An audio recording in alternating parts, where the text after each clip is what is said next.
கதைத்துளி சேனலுக்கு உங்கள் அனைவரையும் வரவேற்கின்றேன். சைவ தொண்டு செய்த 63 நாயன்மார்களில் ஒருவரான ஏனாதிநாத நாயனாரை பற்றி தான் நம்ம இன்னைக்கு பார்க்க போகிறோம். சோழ நாட்டில் ஏய்நனூர் என்னும் ஊரில் ஏனாதிநாதர் என்பவர் வாழ்ந்து வந்தார்.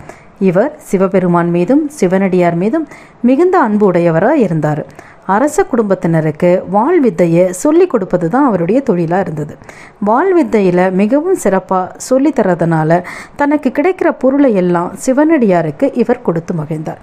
இப்படி வாழ்ந்து வர காலத்தில் அவ்வூரில் ஏனாதிநாதருடைய பங்காளி முறையில் அதிசூரன் என்ற வாழ்பயிற்சி ஆசான் ஒருவரும் இருந்தார். அதிசூரன் தற்பெருமை அகம்பாவம் உடையவனாக இருந்தான்.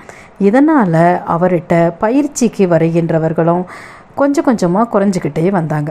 இதனால் அவனுக்கு ஊதியமும் செல்வாக்கும் குறைஞ்சது.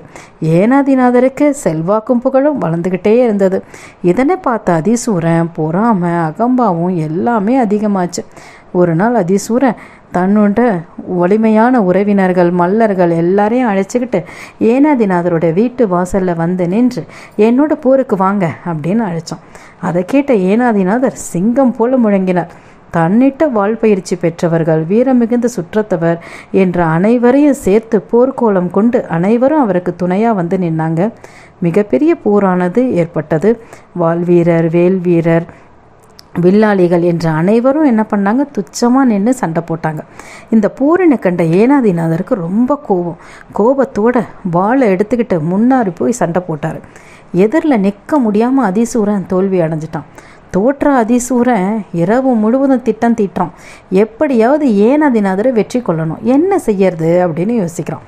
மறுநாள் ஒருவரை அழைத்து நான் தனியாக ஏனாதிநாதருடன் சண்டை போட விரும்புகிறேன் அப்படிங்கிற செய்தியை ஒரு ஆள் மூலமாக சொல்லி அனுப்புகிறான். இதை கேட்ட ஏனாதிநாதர் இதுவே சரியான வழி அப்படின்னு நினைக்கிறார்.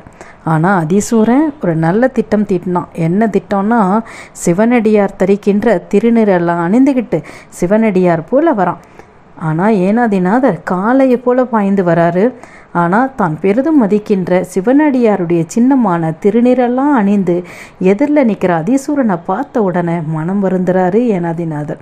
திருநீர் அணிந்தவருடன் சண்டை செய்வது என்பது தகாது. ஆனால் ஆயுதத்தை கீழே போட்டுட்டா ஆயுதம் இல்லாதவரோடு சண்டை போட்டார் என்ற கெட்ட பெயர் சிவனடியார் வேஷத்தில் இருக்கிற அதிசூரனுக்கு வந்துடக்கூடாது அப்படின்னு நினைத்த ஏனாதிநாதர் அப்படியே நிற்கிறாரு. அதிசூரன் வாளால் ஏனாதிநாதரை குத்தி கிழிச்சிடுறான். ஏனாதிநாதர் அப்படியே சரிந்து விழறாரு. திருநீர் அணிந்த சிவனடியார் மீதும் ஏனாதிநாதர் கொண்ட பேரன்பை கண்ட சிவபெருமான் காட்சியளிக்கிறார். காட்சியளித்து நீ நம்மை விட்டு என்றென்றும் பிரியாத பெருவாழ்வை பெறுவாயாக என்று சிவபெருமான் கூறுறார். நாமும் என்றைக்குமே திருநீர் மீது அன்புடையவராக இருக்கணும். ஏனாதிநாதன் தன் அடியாருக்கு அடியேன் என்று சுந்தரர் திருத்தொண்ட தொகையில் கூறுகின்றார்.